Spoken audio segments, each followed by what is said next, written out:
out walk. We're out in the world walking for a full 12 hours. If that sounds interesting to you, or if that sounds crazy to you, Coyote jumps right out in front of us. He was about 25 yards away from us of distance. So 27 and a half miles, me, Sky, and I. Woo! And we are back, baby. Welcome to the No Ceilings Pod. Thank you for tuning in. Today we are talking about a experience that I just had with my lovely wife, Sky Sheena, where we went on a 12-hour walk. Sun up to sundown. We were out in the world walking for a full 12 hours. If that sounds interesting to you, or if that sounds crazy to you, I'm going to explain the what, I'm going to explain the why, and we're going to go over takeaways in case you want to do something like that in the future, or if you want to totally stay away from something like that and want to hear from somebody that was able to do a 12-hour walk. So tune in, let's strap in, let's go for a walk together, not literally, but in a mental capacity. And reminder, this podcast is all about breaking barriers, breaking through limiting beliefs, self-development, self-growth, and leveling up in life. So a 12-hour walk could be a way to be able to get to the next plateau. So let's dive in. First, let's talk about just what it is. So self-explanatory, right? It's a 12-hour walk. We were out in the world walking for 12 hours. But what this is, I didn't come up with the idea. It's from a gentleman named Colin O'Brady. And he is a high performer in every sense of the word. You have to do some research on him, but this man has taken a rowboat across the Arctic Ocean before. He's pulled a sled in Antarctica for miles and miles and miles in a race. He's climbed Mount Everest. He's put his body through hundreds of experiences that are just absolutely insane. And it really makes you think, wow, a human being can accomplish that. Why am I having trouble accomplishing really small things in comparison to what he does? So it's just a really special dude, high performer. And during COVID, he just decided that he was going a little stir crazy. He wasn't able to get into his normal routine of life. And he decided to embark on a long walk. So he walked out of his front door and he just kept walking. And this is during COVID-19. So if you remember, you put yourself there, crazy time. We were all, in shelter in place, and you didn't have a lot of interaction with people. You guys remember COVID-19. That was a wild time. So he walks out his front door and he just starts walking, and he's by himself. And he walks and he walks and he walks, and no real plan, no real agenda, but he goes out there and, before he knows it, he's about 6 hours away from his house, turns around, walks right back, finishes a 12-hour walk. But what happened on that journey is he was able to slow down. He was able to experience peace, deeper thoughts, a cathartic experience where he had some of his highest level thinking he's ever had, because there's no distractions, just you and yourself out there on this walk.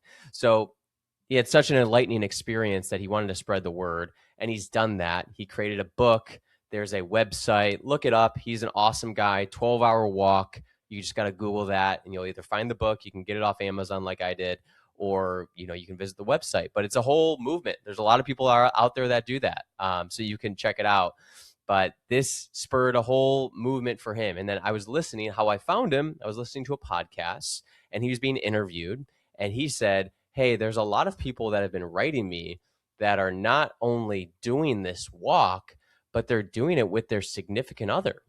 And what they're finding on these walks is they're getting so close together because they're spending so much time together.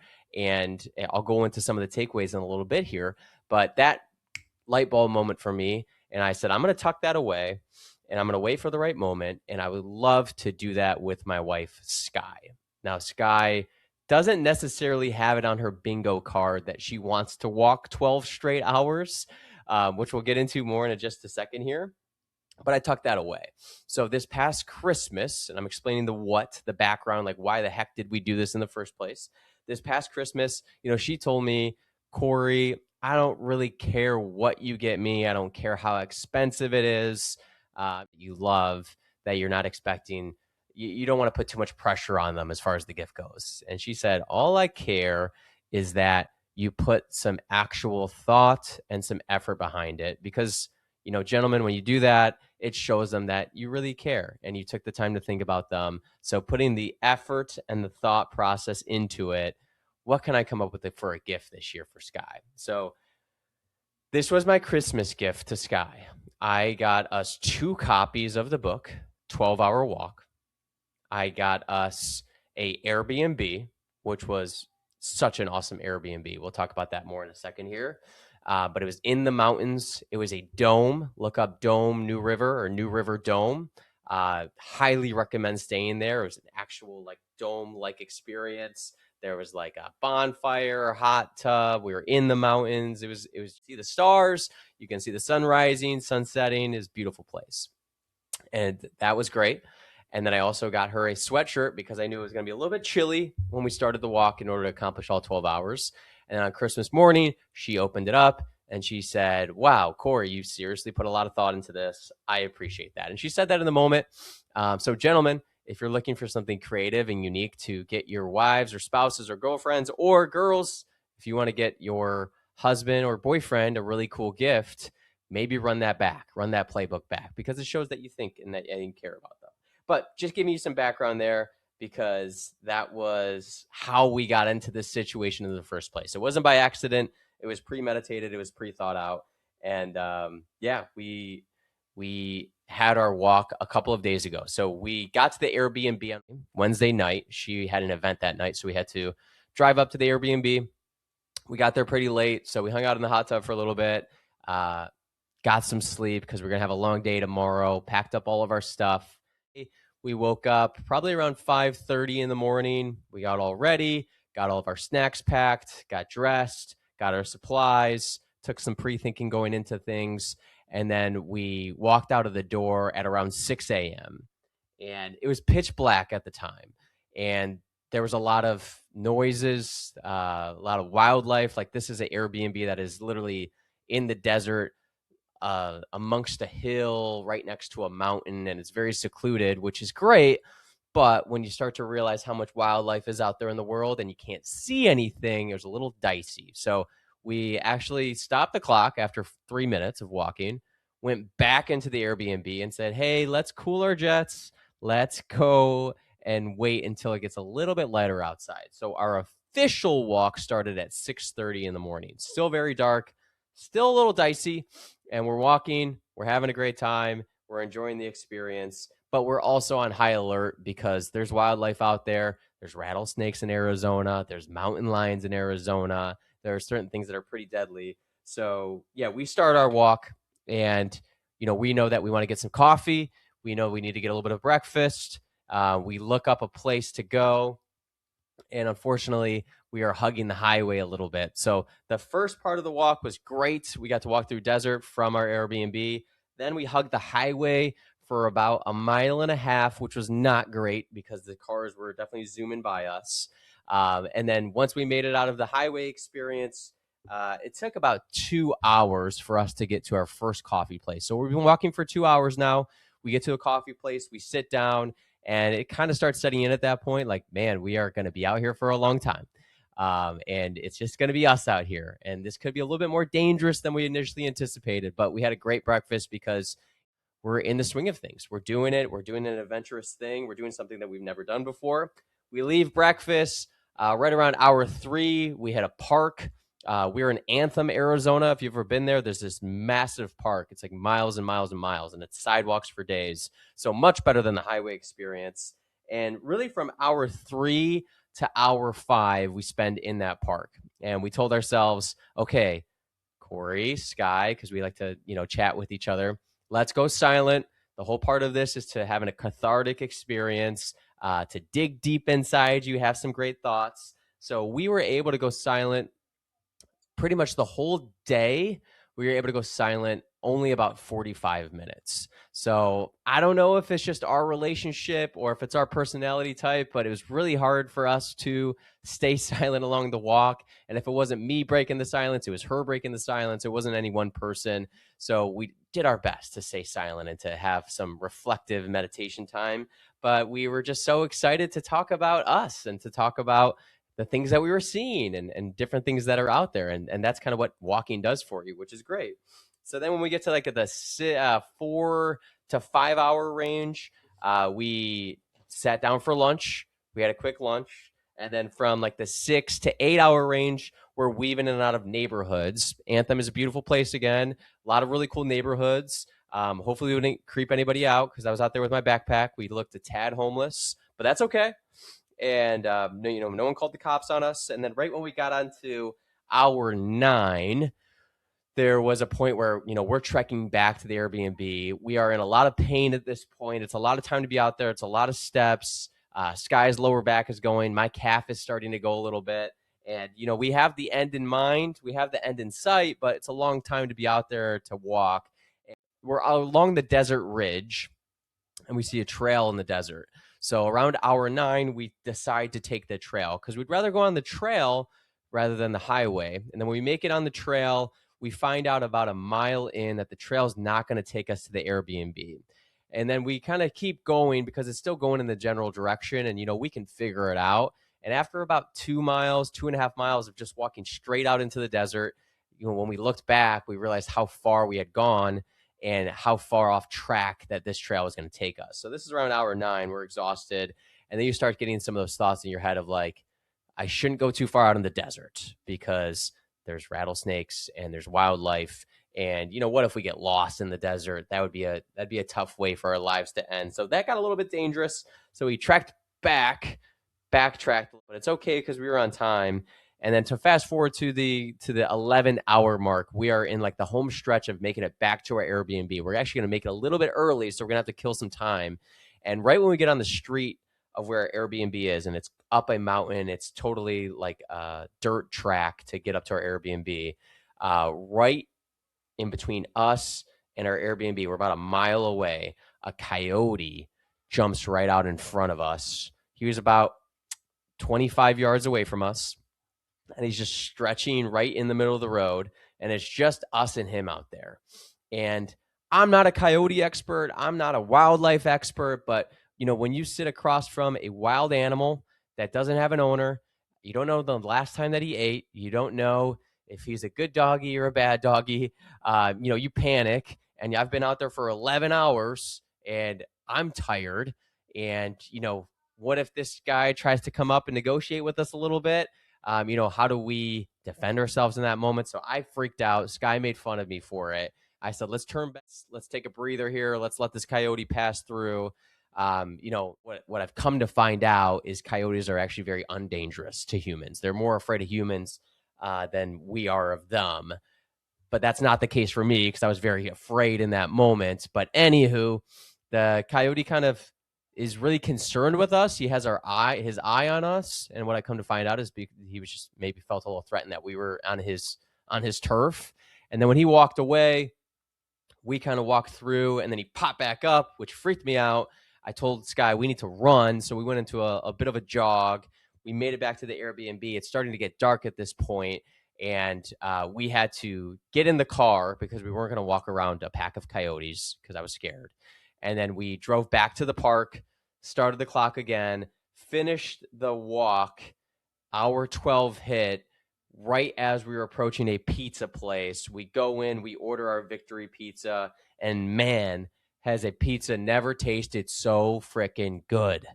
That Victory Pizza tasted amazing. So we're covered in dust, sweat, grime, fear, but going back to our Airbnb with our Victory Pizza and looking back on what we were able to just accomplish as a couple and did it together, you just have a sense of accomplishment, and it was a great experience. Now, I have some awesome takeaways from that experience because, you may think to yourself, I want adventure and I want to take on challenges, and this sounds great. And I will say I would do it again. May modify it, but I definitely would do it again. So I want to give you some of the takeaways and full, candid, transparent takeaways. I've had now a couple days to reflect on it. So if you did want to try something like this, you can go ahead and check it out. So a couple things.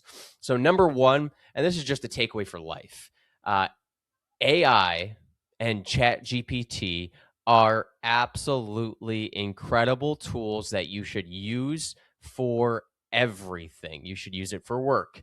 You should use it for school. You should use it for your day-to-day life. You should use it for your calendar. You should use it for your schedule. You should use it for setting your goals. You should use it for your workouts. You should use it for any and everything in your day-to-day, because it is such a source of knowledge, and knowledge is power, and it can make any experience better. So when we were going to plan our 12-hour walk, Sky gave me a little bit of grief because she was like, okay, you got this cool gift, but like, where are we going? What are we doing? I don't want to just get out there and start walking. And I said, you know what? Part of this is just to like create it ourselves. Like, we don't have to put boundaries on this thing. It's part of it is just to explore. And she wasn't cool with that, rightfully so, after doing it. So she was like, let's find a safe path.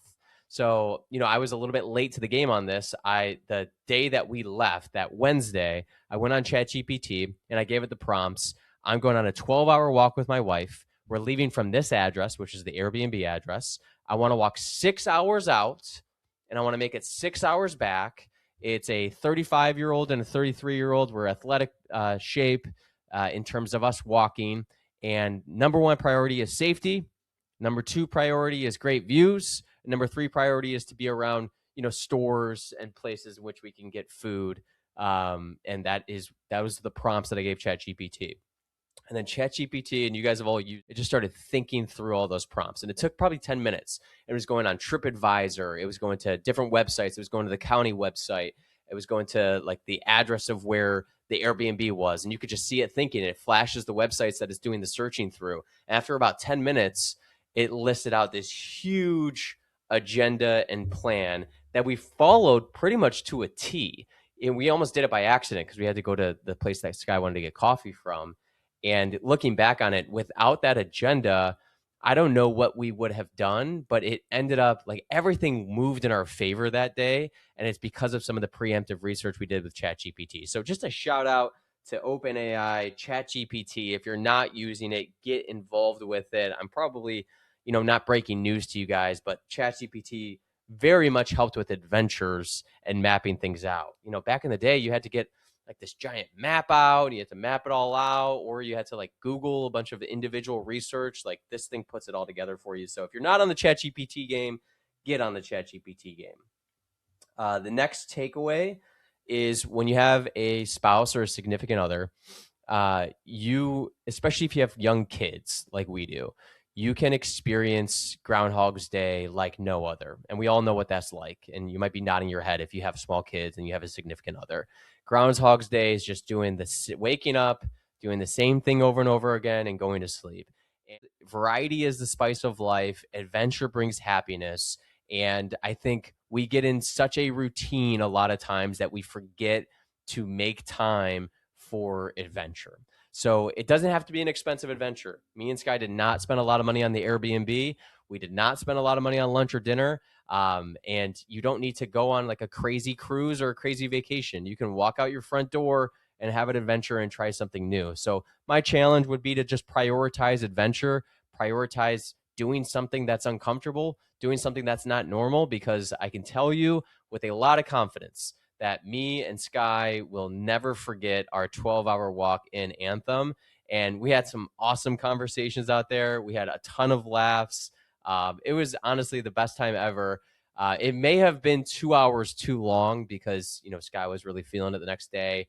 My hamstrings were really tight. But prioritize adventure as a couple. And I'm a strong believer that it can get you through a lot of things. It can expand and improve your relationship. And if you're looking at your relationship and saying, like, I don't want to just check boxes, show up to dinner every night, lay next to this person and start it all over again, prioritize adventure. The divorce rate is way too high in the country. And it's probably a big reason why is because we don't prioritize adventure. We don't prioritize newness. When you get in a relationship, you can get in that every day is kind of the same. And who wants to be a part of a relationship like that? So prioritize adventure. That's what we were able to do. And it definitely brought us closer together. That much time. So another takeaway is that much time with somebody exposes strengths. So when you have a running clock and all you have is time with your significant other, it really allows you to slow down and appreciate each other's strengths. There was not a lot of negativity on this walk that I can remember at all. There was not a lot of like corrective behavior. There's not a lot of like, you do this and it upsets me. We didn't really argue at all. Like, it was very blissful, very great experience. But what it did do, it highlighted a lot of the strengths that we have in our relationships. In our relationship, me and Sky, we hang out a lot in general, but we are definitely like best friends. We finish each other's sentences. We view the world in a very similar way. And, being out there and being able to slow down and not have any distractions and not have any people calling us or messaging us or anything because our phones are on airplane mode, it just really exposed a lot more of that. And I asked Sky, I think it was around hour 4, like, hey, give me an update. Like, what are your takeaways right now? She characterized it best. She said, it just reaffirmed that you're my best friend and that we really get along and we really had a great time out there. So I don't think it really exposes any weaknesses. You may have some apprehension of like, what's going to come up when I'm out there. Are we going to argue a lot? That's like the joke going into it is, married couples argue. Oh man, I don't want to go on a 12-hour walk with you. Like, I don't know if we're going to make it back. That was like the big joke. But I think what it really is, it just accentuates a lot of the positives and a lot of the strengths because walking is a cathartic experience. It's euphoric and you're just out there with your person and it just exposes a lot of strengths that you have.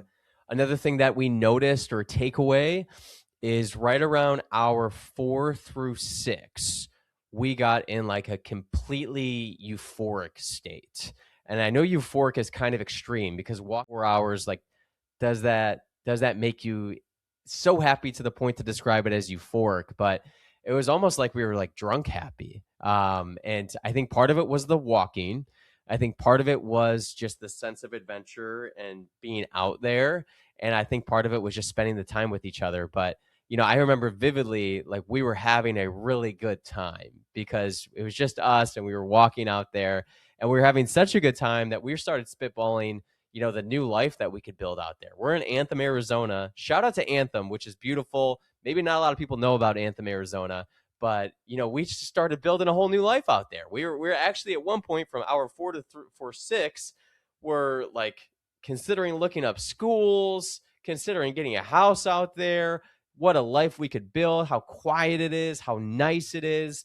And I think a lot of it just had to do with us being on that walk together, not having any place to be and not having any distractions. I think we could have been walking anywhere. We would have decided that we were so happy we wanted to move there. Maybe not anywhere. Anthem is super nice, but yeah, just getting in that sweet spot of hour 4 to 6 is something I'm going to remember for a long time because you just felt great. It felt good. And we felt so good that we considered moving and building a whole new life. So just to put that into perspective, hour 4 through 6 was amazing.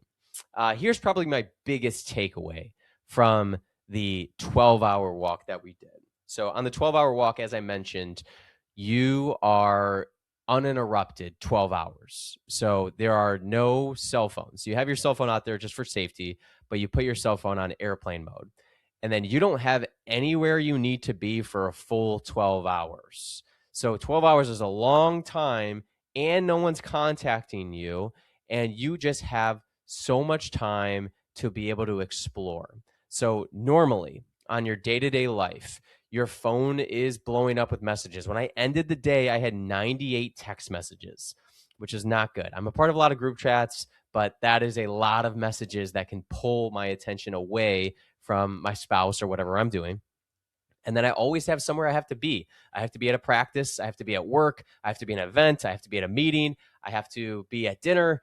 I have to be here to watch the thing. I got to be with friends. There's always somewhere you have to be. So you never have an open 12 hours in life. You never have an open 12 hours in life. So the combination of nobody contacting you and pulling your attention somewhere else and also having nowhere to be, what would happen a lot is we would see a neighborhood that had a really cool house and we'd say, hey, do you want to go check that out? And there was no reason for us to say no. And we'd say, yeah, let's go check it out. We got time. Being able to say, yeah, let's go check it out. We have time is such a freeing experience. And I know that sounds so silly, but to be able to just go wherever we wanted to go, when we wanted to do it without anybody telling us we had to be in a certain place was an incredible feeling. And when the last time that I had that feeling? The last time I had that feeling was when I was a kid. And I think we all would look back on our childhood and say, I would love to spend a day in my childhood again. I would just love a throwback because being a kid is awesome. Like you just wake up, it's summer vacation, the world is your oyster. Outside of your mom and dad, few things, like you can go out and do it and it really doesn't matter. And you don't have anything that's like pulling, you don't have any responsibilities, you don't have anything that are pulling you in different directions. It's great being a kid. And it's a very kid-like experience to just say, I can go wherever I want. I can do whatever I want to do. Time is not an issue. Responsibilities are not an issue in that moment. And that is worth the price of admission alone. 12 hours to be able to be free from all of that. It just frees you up. It frees your mind up. It frees your spirit up, and that is worth the price of admission. So if nothing else, that takeaway alone to experience that feeling is a great one, and I highly recommend it. So I'm going to put a bow on things as far as our stats go. So we were out in the world for 12 hours. We kept saying we're out here on purpose. We're out here on purpose because we were out there on purpose, and it probably looked a little weird for some people walking by or driving by us of like, those two adults have been out here for a long time. Hopefully, we didn't freak anybody out. But let's go over some stats.